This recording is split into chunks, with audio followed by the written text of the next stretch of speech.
Temperature और P का curve है। आपके पास इस पूरे ग्राफ में एक स्पेस है पूरा का पूरा सॉलिड का, कि वहां पे सिर्फ क्या होगा सॉलिड। एक आपके पास इसका फेज है लिक्विड का, एक आपके पास फेज किसका है गैस का। जब इसको एक्सपेरिमेंटली देखा गया तो क्या पता लगा, टेम्परेचर बढ़ाने से इस पॉइंट पे आपके पास क्या है प्योर सॉलिड स्टेट है, 0 केल्विन पे आपके पास क्या है प्योर सॉलिड स्टेट है। टेम्परेचर बढ़ाया, मेरे पास ये भी आगे प्रेशर बढ़ता गया और इस पॉइंट तक आपके पास क्या आ गया, ये यहां पे रीच कर गया। यू इंक्रीज किया, यहां पे रीच कर गया।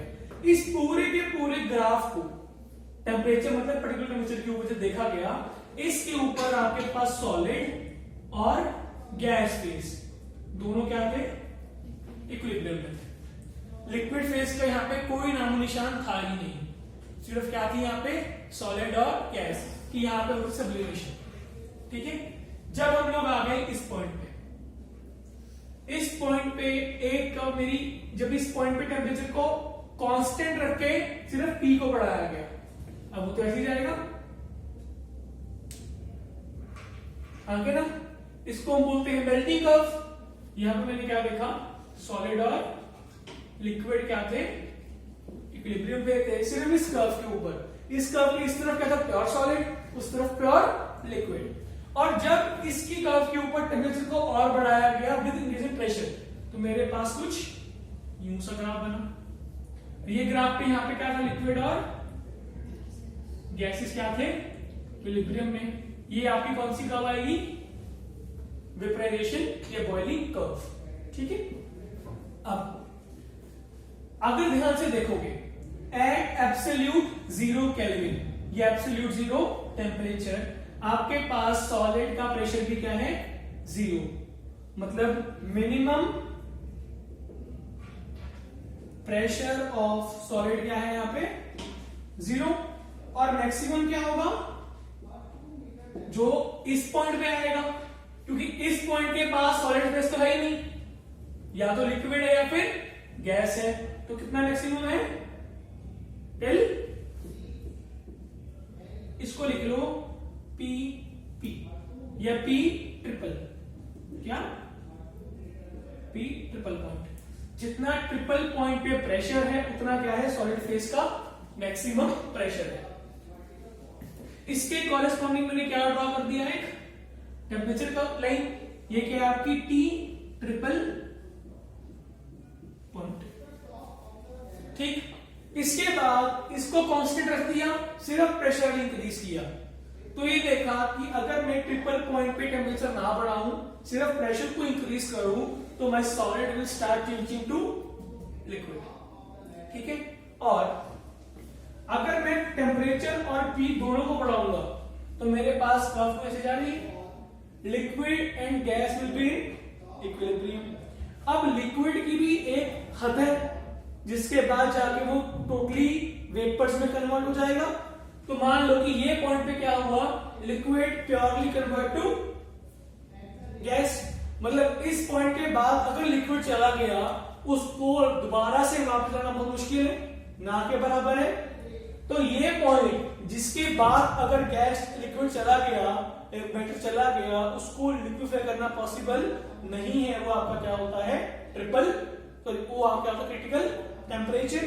तो इस पॉइंट के कॉरेस्पॉन्डिंग जो आपके पास यहाँ पे क्या आएगा TC आएगा, उसको क्या बोलते हैं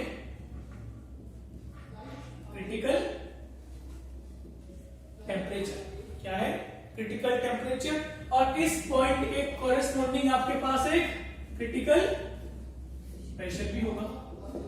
आपके पास क्या होगा क्रिटिकल प्रेशर। तो मिनिमम प्रेशर फॉर लिक्विड कितना है एट ट्रिपल पॉइंट, और मैक्सिमम क्रिटिकल पॉइंट पे। जो मैक्सिमम क्रिटिकल टेम्परेचर पे होगा वो क्या होगा maximum vapour pressure of liquid. उसके मतलब फेज खत्म नहीं होगी लिक्विड वाली, सिर्फ क्या बची आपके पास गैस ही बचा। बस ये आपके पास क्या था, ट्रिपल पॉइंट का कर्व। अब ये कर्व मुझे क्या बताता है, वो कहता है कि अगर मैं इस कर्व के अलोंग देख रहा हूं, अगर मेरे पास कोई सब्सटेंस है, मैं उसको कितना सूटेबल प्रेशर या टेम्परेचर दूं उसको एक इंडिविजुअल फेज में चेंज करने के लिए। अगर मैं बर्फ की बात करता हूं, कभी आपने देखा होगा जब बर्फ पड़ी होती है ना, वो सॉलिड भी है, वो लिक्विड भी होती है और उसमें धुआं भी निकल रहा होता है। बर्फ अगर रखो कभी ठंड में, खासकर आपके पास सॉलिड भी है, उसमें लिक्विड भी पड़ा होगा, आपके पास साथ साथ उससे धुआं भी निकल रहा होगा। तीनों फेज ही आ गए, सॉलिड भी, लिक्विड भी और गैस भी। मतलब आपकी बर्फ कहीं ना कहीं ट्रिपल पॉइंट पे आ गई है कि आपके पास तीनों फेज एक साथ एग्जिस्ट कर रहे हैं।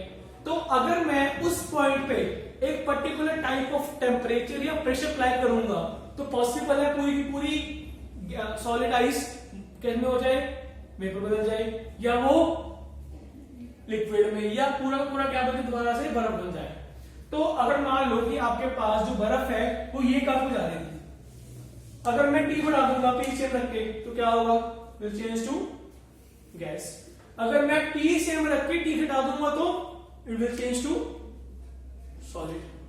तो अगर मैं इन कर्व्स के अलोंग एक particular type of condition apply कर दूं कि मैंने टी सेम रख दिया, पी घटा दिया, या टी से में पी बढ़ा दिया, तो मेरे पास पूरा का पूरा फेस एक तरफ क्या हो जाएगा, शिफ्ट, या बोल दो इक्विलिब्रियम पूरा का पूरा एक तरफ क्या हो जाएगा, शिफ्ट। समझ रहे हो बात? अगर मैं इस पॉइंट की बात करूं, इस पॉइंट की बात करते हैं, इस पॉइंट पे क्या है, सॉलिड और liquid are in equilibrium, solid is gaining heat to form liquid. तो यहां से यहां क्या है आपके पास, एंडोथर्मिक है। अगर टेम्परेचर बढ़ा दूंगा तो क्या होगा, लिक्विड बनता जाएगा, हाँ के ना। तो मैंने क्या रख दिया, पी पॉइंट सेम रख दिया, इसमें मैंने क्या किया, टी को बढ़ाया, तो लिक्विड कहां जाएगा, टुवर्ड्स द एंडोथर्मिक रिएक्शन।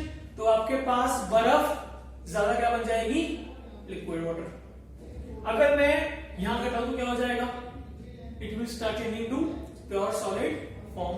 इस पॉइंट पे आ जाओ, पी से रख दिया, सॉलिड गैस है। अगर मैं इस पॉइंट पे पी बढ़ा दूंगा, सॉरी टी बढ़ा दूं तो क्या होगा, will change to equilibrium, shift to gas phase. और अगर मैं घटा दो it will shift to solid phase. समझे कि नहीं, हाँ के ना। तो इस ग्राफ के अकॉर्डिंग आपको ये समझ में आ रहा है कि आपको एग्जैक्ट कितना प्रेशर अप्लाई करना पड़ेगा।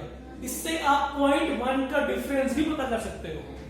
और इस ग्राफ से मुझे एक बहुत बड़ी बात ये पता लगी, क्या, कि triple point temperature, triple point temperature and melting point of solid, क्या क्या, triple point of temperature and melting point of solid are almost same with slight difference, कि बहुत ही माइन्यूट डिफरेंस है किसमें, सॉलिड के मेल्टिंग पॉइंट में और triple point में। मतलब आपने बर्फ रख दी, वो कहां पहुंच जाएगी, ट्रिपल पॉइंट पे पहुंच जाएगी। कैसे, for example melting point of ice क्या है, मनकीरत, 0 डिग्री सेल्सियस।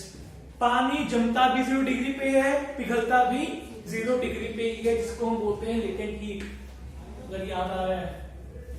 और जो ट्रिपल पॉइंट है वाटर का, ट्रिपल पॉइंट ऑफ वाटर, वो कितना है, 0.01 डिग्री सेल्सियस। कितना है, 0.01 डिग्री सेल्सियस। मतलब बिल्कुल ही फर्क नहीं है किसमें, ट्रिपल पॉइंट में और मेल्टिंग पॉइंट में वाटर के।